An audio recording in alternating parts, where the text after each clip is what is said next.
Today's story is about a girl named Lana. After school, she smiled and waved goodbye to her classmates.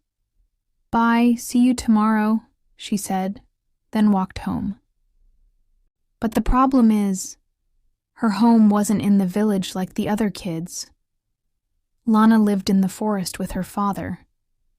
The villagers said her dad was a strange man who didn't like people.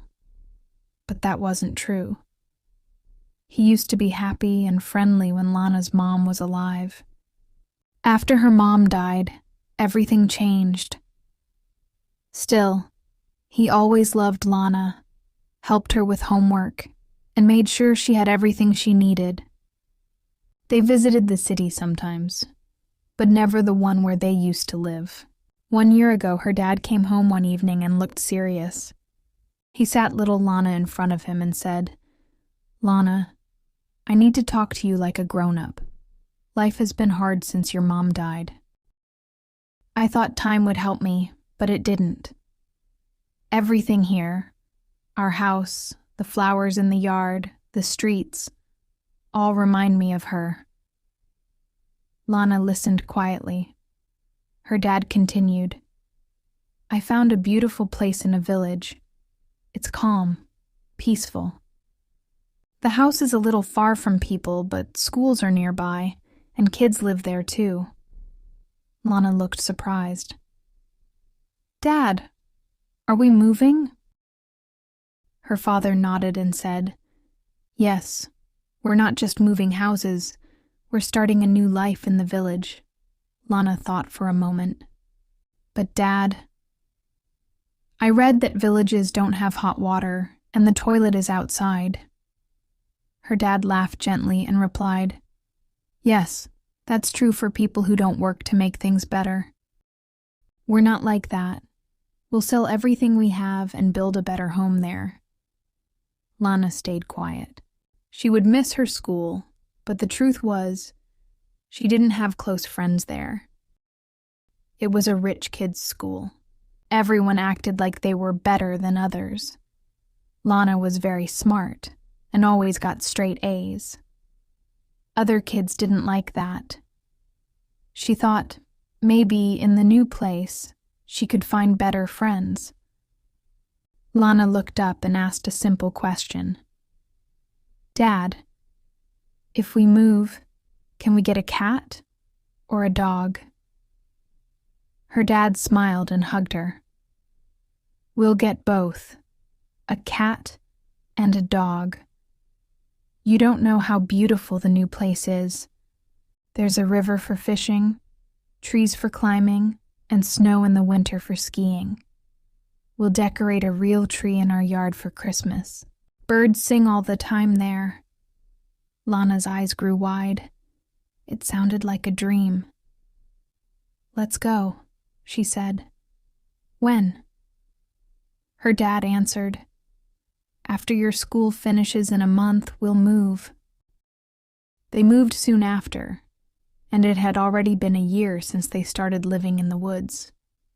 Even though the forest was only a few trees deep from the village, their house was hidden well behind trees, so it felt like a secret world. People in the village couldn't see it, and that's just how her dad liked it. In 1 year, the house changed a lot. It became bigger. There was now a second floor. The roof was red and pretty. They had an indoor bathroom, a working bathtub, and even fast internet. Her dad worked hard to make everything perfect. Her dad had built a fence around the yard, tall enough that no one could see inside. A few months ago, he got a job offer to become the forest ranger. When he told Lana, she jumped up and clapped her hands with joy. "That's the best job in the world, Dad. Better than being a businessman." Her dad laughed. Slowly, the sadness in his heart began to heal. He started smiling again, talking more, and even whistled while working. One afternoon, while Lana was walking home from school, An old woman named Grandma Elsie called out to her. She lived on the other side of the village and was a little out of breath. She gave Lana a big, heavy package. "Give this to your dad." "Thank him, please. It's wild boar meat. Grandpa Vernon caught it, but your father helped bring it down." Lana smiled kindly, and Grandma Elsie wiped a tear. "We don't need anything back. This meat isn't from a store. It's special." Grandpa Vernon and Grandma Elsie were loved by all the village kids. They always gave fruits and berries to children. A month ago, Grandpa Vernon had a heart attack, and there was no doctor in the village. Everyone thought he would die. But Owen, Lana's dad, rushed over, put Grandpa in his car, and drove fast to the city. Doctors said, if you had come 1 hour later, he wouldn't have survived. Thanks to that, Grandpa Vernon quit smoking and started taking care of his health. Lana now had her backpack and a heavy package to carry. She sighed, but it wasn't far to her house. Then something caught her eye. She saw something strange near the trees. She dropped her backpack and the package, yelled, "Dad, wait!" and ran. Her dad was just stepping outside. He called the dog, Buster, and pointed toward Lana. "Guard her!" The big dog ran fast and caught up with Lana. She patted him and kept going. Owen knew his daughter very well. Whenever something caught her interest, she forgot everything else. But then he heard Lana scream. A loud, scared scream. Buster barked wildly. Owen dropped everything, grabbed his rifle, and ran outside. He followed her voice and found her standing near a tree. Her jacket was bright and easy to spot. He rushed over. "What is it?" Lana pointed at the tree. "Dad, she's dead." A woman was tied tightly to the tree. Her head was hanging down, and her eyes were closed. Owen checked her pulse. She was alive. He cut the ropes, gently caught her as she fell, and laid her on the ground. "Lana, quick, get water!" She ran fast, and the dog ran with her. When she returned, Owen poured water on the woman's face. She woke up, drank a little, and whispered, "Hide me. Please. He'll come back to check if I'm dead." Then she fainted again. Owen picked her up and carried her inside the house. He laid her on the couch and carefully removed her jacket. Her arms were bruised badly, but her clothes and jewelry were expensive. This wasn't a robbery. It was something personal. Maybe her own husband. Owen cleaned her wounds, bandaged her, and waited. She was safe for now. He wouldn't call the village nurse. Not yet. The woman had begged to be hidden, so he waited. That night, after Lana had fallen asleep, the woman opened her eyes. "Where am I?" she asked. Owen sat by her side. "You're safe. I'm the forest ranger. No one knows you're here." The woman began to cry. "It was my husband. He wanted me to sign everything over to him. I found out he was cheating. I asked for a divorce. Then this happened." Owen was shocked. He couldn't believe a husband could be so cruel. The next morning, the woman, whose name was Mira, could sit up and walk with help. She felt very shy and embarrassed. Owen helped her. Later, when Lana came home from school, her dad introduced her to Mira. Lana looked at her and said honestly, "You're pretty, but you look dirty. Want me to help you take a shower?" Mira laughed. "Yes, please." They became friends very fast. Lana told her about her dream of being a makeup artist.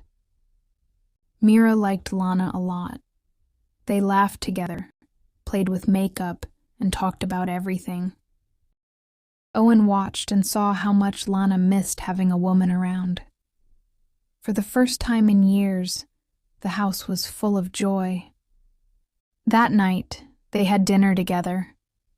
They laughed, they smiled, and it felt like a family again.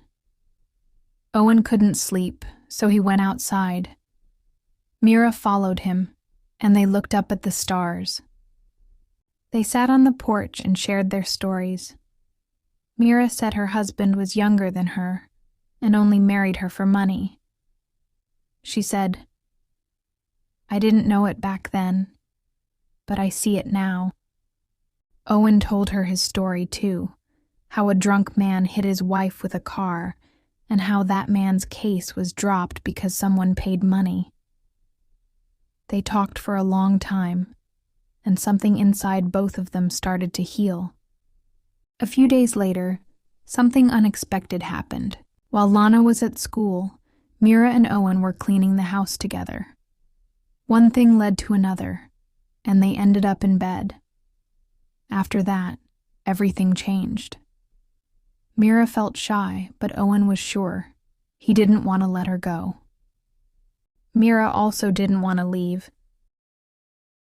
She was ready to give up her past and live here. Lana noticed the change and was very happy. One day, Owen said, "Mira, we need to go to the city. You must get a divorce. Then you'll marry me."